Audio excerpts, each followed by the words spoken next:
Ladies and gentlemen, boys and girls, welcome to the Everything is Bad New Fangled Motion Picture Show. Welcome one and all to another episode of the New Fangled Motion Picture Show. I am Niall. And I'm Nolan. And we're here to review Men in Black International, because why come up with something new when you can just continue making sequels to proven successes? Yep.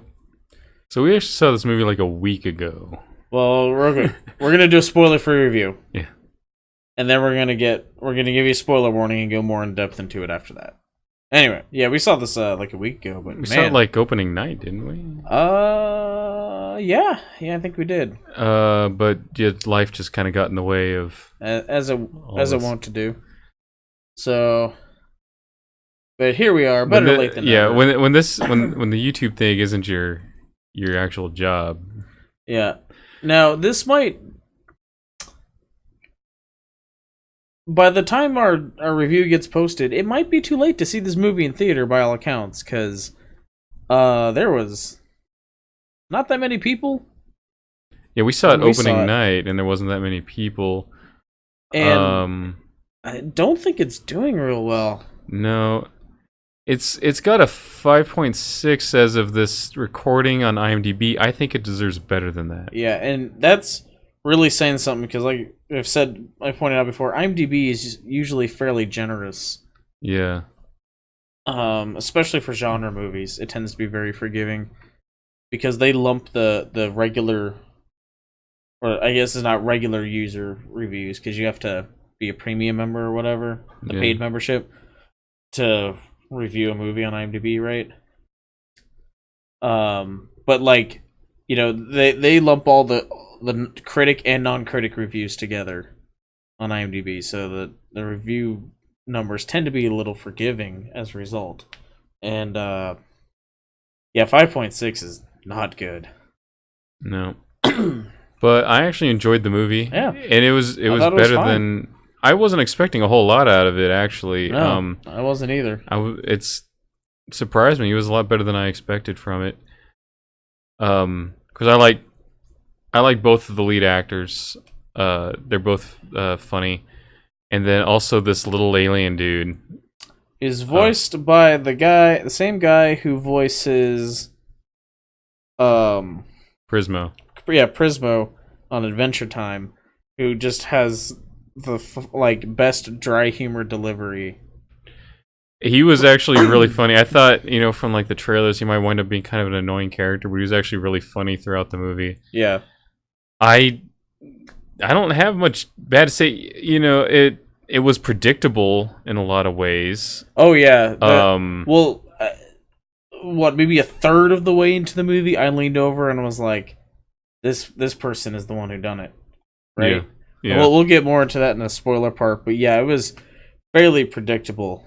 But other than that, I mean, when you see enough, here's the thing about people complaining about movies being predictable, but it's got to be really hard to be unpredictable. There has been so many movies, so many stories told. People have been exposed to stories their whole lives. It's hard to be unpredictable anymore, I would think. I'm a little forgiving on predictable stories, especially on a sequel. Yeah. So I mean, I don't want to go into a movie like, I don't want to be able to call every single thing that happens, but the twist. What I mean is like, I didn't like going into Avatar and 20 minutes in going, oh yeah, this is gonna happen. I could tell because it's Dances with Wolves in space or Pocahontas in space. Like, I don't want to go into like Samurai. Yeah, I don't want to go into a new IP movie and be able to pull that. But going into a Men in Black movie and being able to go, oh yeah, here's what's gonna happen, not really that big a deal at this point, I think. I mean, you're there for like the crazy looking aliens, the bizarre guns, the sci-fi aspects of it, and the humor, because it's Men in Black, and Men in Black movies have all been funny. But yeah, I liked the movie.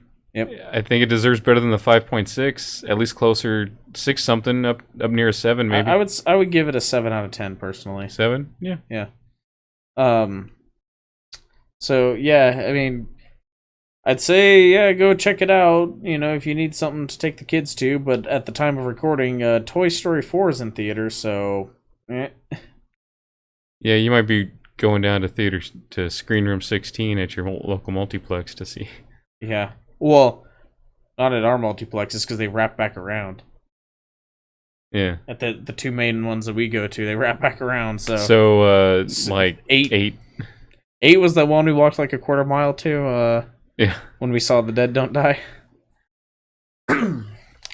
But yeah, so I do recommend checking this movie out. I mean, it is a Men in Black movie, so yeah, there's gonna be parts in there where you know exactly what's gonna happen, and fairly far in advance too. At that.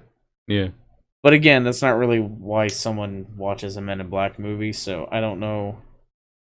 I mean, if you went to an M. Night Shyamalan movie and everything was predictable, I'd be really disappointed. But that's kind of the point of his movies. The point of this movie is not to be surprised like that. Right.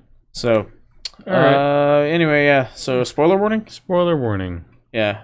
Yeah. The big reveal that I called maybe a third of the way into this movie. To set this up, there's a mole in the Men in Black. Yeah, and this information is given to them by an alien ambassador dude. They set up this character C, basically just because he's a jackass.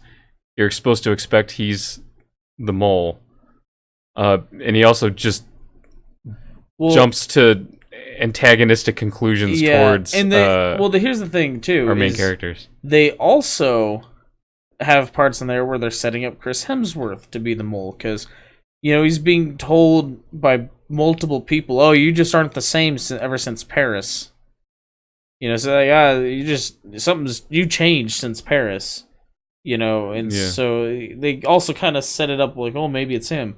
Well, I mean, maybe 20 minutes into their actual investigating, I leaned over and went, "It's Liam Neeson." Yeah, High T.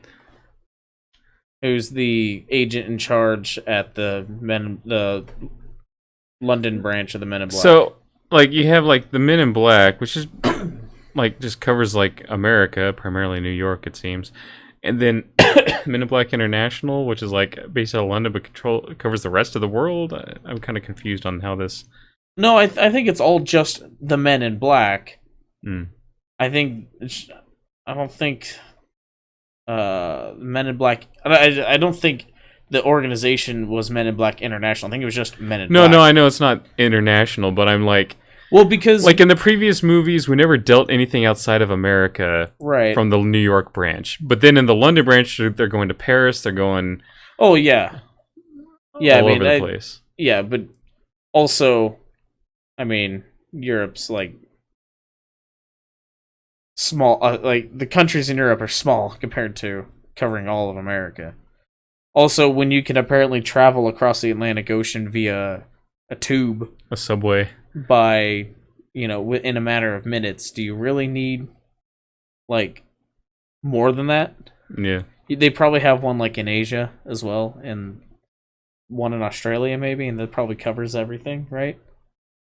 So, but, yeah, so there's a mole in the London branch of the Men in Black. Tessa Thompson, because of being exposed when she was a young child, is able to find the Men in Black.